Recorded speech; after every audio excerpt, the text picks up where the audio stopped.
Shabbat Shalom. Out of curiosity, by a show of hands, how many of you made it till midnight on New Year's Eve? That's pretty good. That's pretty good.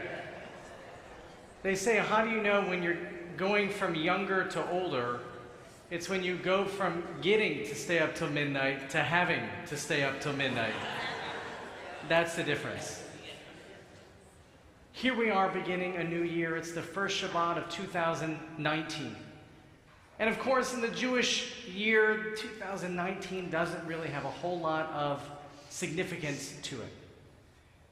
But we have multiple new years in any given year.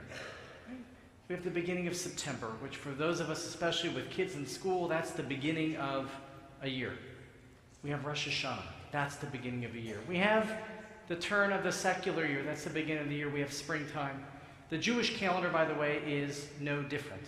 Right? We have Rosh Hashanah, which is the birthday of the world. Right? We have Tu B'Shvat, which is the birthday of trees. We have the first of Nisan, which biblically is the beginning of the year and marks the beginning of the agricultural season. And we have the first of Elul, a month before Rosh Hashanah. What's the first of Elul? I know it's on the tip of your tongues. It's the new year for cattle tithing.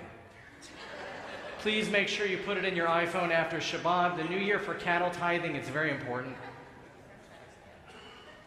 For some reason, people tend to forget that one. But here we are now beginning a new year, and we're called upon to mark time. That ticking clock that exists in each of our heads, that change, that progress of time. How often do we look in our most private of moments in the mirror and see staring back at us somebody much older than we would expect to see? I want to take you back for a moment if I can. 50 years. Not everybody here does this apply to.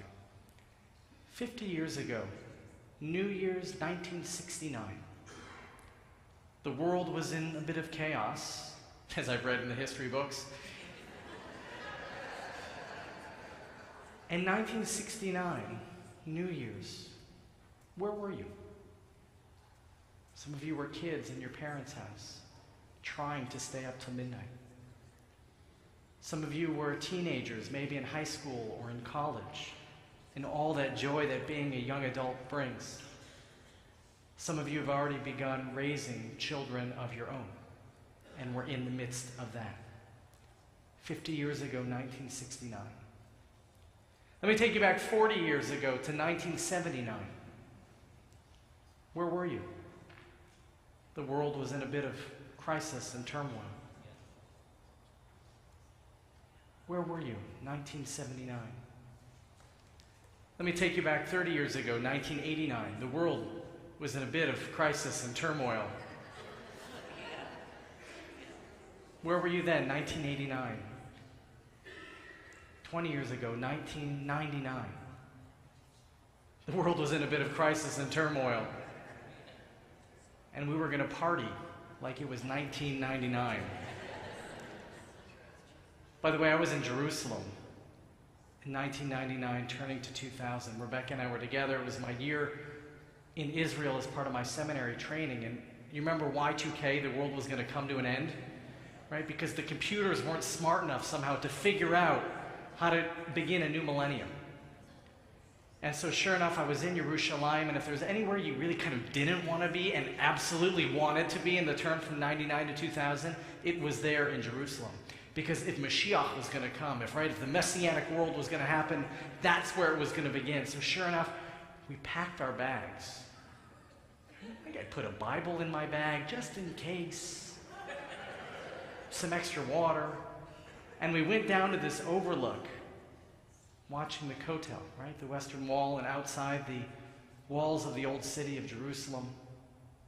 And there, as the seconds began to tick down on 1999, we watched a parade of people coming in and out of the old city.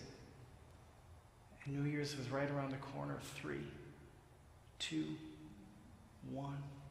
And nothing happened. No difference. And it was 2000, and we went home and went to bed. End of the story. I'll take you back 10 years ago, 2009. Where were you? What were you doing? The world was in a bit of crisis and turmoil. I'll take you back less than a week now. New Year's 2019. The clock ticks. Right? The clock moves. Like it or not, here it goes. We are now in the midst of the second Torah portion of the book of Exodus, Parashat Va'era. And of course, we know what happens in the beginning of Exodus, how our people get enslaved. And for centuries there they are slaves in a land not their own. They're slaves in Egypt. Now, what is the real mark of slavery is they're doing the same thing day in and day out for countless hours upon end. There is no rest. There is no end to their tasks, to their labor. They are slaves. They are not in control of their own lives, and they're not in control of their own time. Being in control of your own time is a key mark of freedom. So I'll invite you to take out your Eitz Chaim Chumashim.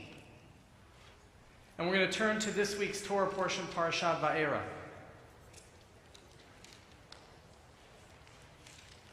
And now I'm on page 352. Page 352 in your Eitz Chaim Chumashim. Now, before we dive into this week's Torah portion, we'll know in just a couple weeks' time that our people will be free. We'll celebrate the holiday of Passover. And we'll come to see the very first mitzvah given to our ancestors upon freedom from Egypt. The very first mitzvah given to them, the very first commandment, is you shall set your own clocks and calendars. That's the very first commandment.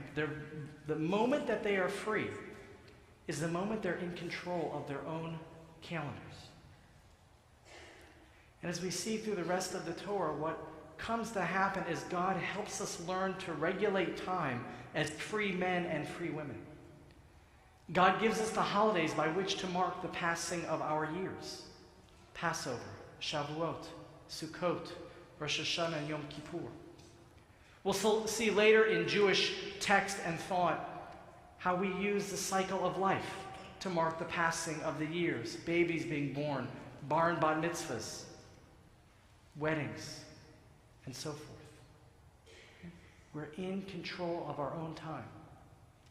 And of course, the greatest gift that God gives to the Jewish people, Shabbat, what Rabbi Abraham Joshua Heschel famously called the sanctuary in time. Because in the midst of the hustle bustle of the week, in the midst of the craziness, it is the one day that we can control and put it all aside.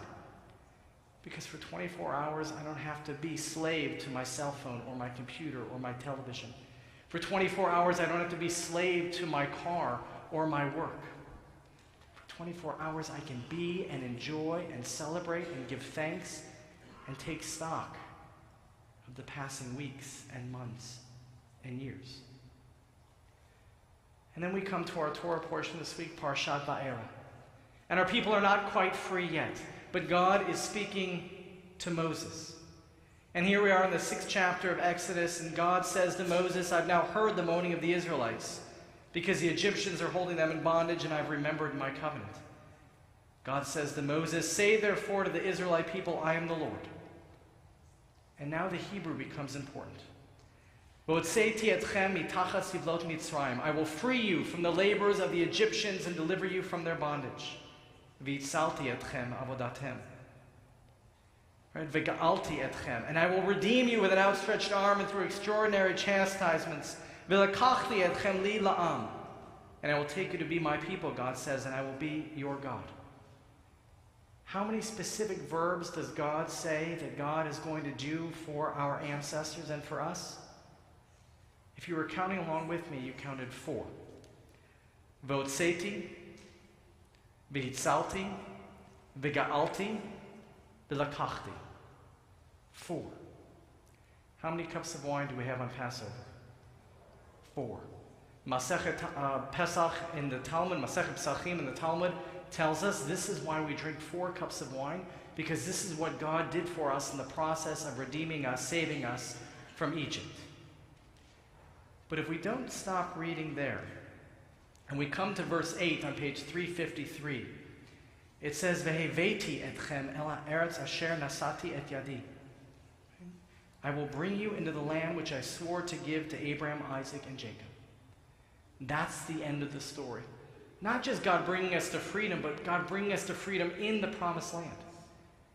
So that's 4 plus 1, which is, well done. Our rabbis couldn't agree on whether we should drink 4 cups of wine at the Seder or 5 cups of wine at the Seder. After all, God says God will bring us to freedom in the land of Israel. But the rabbis say, but we're not yet in the land of Israel because we're back in the diaspora again. So they come to a compromise. And at the Seder table, we drink 4 cups of wine, but we put a 5th cup of wine on the table. We put a 5th cup of wine on the table, and we say, when the Mashiach comes, preceded, of course, by Eliyahu Hanavi, the prophet, then we'll know whether we drink 4 cups or 5 cups. That 5th cup of wine that we leave on the table has come to be known as Kos Eliyahu, Elijah's cup. And that's why there is the cup of Elijah on the Seder table. God sees our suffering. God redeems us. God gives us freedom, and God gives us the promised land. 4 steps, maybe 5. What we come to see in our Torah portion this week, Parashat Va'era, is the cycle of the Jewish people. We see our place in time. Because 4 times in the history of the Jewish people, we've gone from good to bad to worse to amazing. Good to bad to worse to amazing. We saw that in the scope of our suffering in Egypt, where we had it pretty good when we came in during Joseph's days. And it went from bad to worse to amazing. We saw that in the midst of our Babylonian exile too, when we were able to have our own temple. It got destroyed. We were exiled. And then God brought us back to the land of Israel, and we rebuilt the temple. We saw it again in the days of the Maccabees during the Greek suffering. And we saw it again during the Roman exile, as God allowed the Romans to enter the promised land. The temple was destroyed. We were exiled. And in 1948, the state of Israel was born. Freedom all over again. And if you want to count, that is 4 times that God did for us in the midst of Jewish history. Egyptian, Babylonian, Greek, and Roman. How do we measure the passing of time? On an individual level, we measure it by the passing of years, the Shabbases that go, the life cycle events, the holidays. But on a national level, we always place ourselves either in the rising or the falling of the Jewish people. Egyptian, Babylonian, Greek, Roman. Where are we today? How do we mark now the passing of time? Are we on the rise as we've now drunk the 4th cup of wine? And that 5th one is on the table, maybe or maybe won't happen. Or are we now in the descent as we prepare to enter a 5th era? I'm mindful that the Talmud has a debate as to how long the world will be in existence. It says 1 day is 1,000 years in the eyes of God. So our world will be in existence for 6,000 years, and then God will rest. We're in the Jewish year now, 5779. The new Jewish millennium is not so far away. Will that 5th cup of wine be one of turmoil and then rest, or just permanent and lasting rest? How do we mark the passage of time? Where are we now in the midst of those cycles of Jewish history that God gives to us and God told us all about? I wonder what you think. Are we in the rise, or are we in the fall? It is 2019. It is the first Shabbat. We look at ourselves in the mirror, we look at each other, and we see the passing of time. Now, each of us has that clock ticking in our head. And I wonder what that clock says to you. Does the clock say to you, look at all the years that have gone by? Look at where we are now. Or does that clock say to you, look how many years we have left? Look at how much I have left to do. As we park ourselves this Shabbat in the midst of our own personal calendars, but even more so in the midst of the national calendar, I challenge you, let's take a moment and look at those clocks and think about the years that have gone by. But let's spend a lot more time thinking and hearing the clock ticking and saying, with the time, please God, that I should have left, how am I going to place myself within the cycle of the Jewish people, strengthening the Jewish people, caring for the Jewish people, taking my identity from the scope of Jewish history, that when my time on this earth comes to an end, may it not be any time soon, I should leave this world better than how I found it, and I should leave the Jewish people stronger than when I entered them. This Shabbat of Parashat Va'era, let us hear those ticking clocks, and let us with joy and celebration do all that we can in this new year and every year to bring peace to the world and success to the Jewish people. May this be God's will, and let us say together, Amen.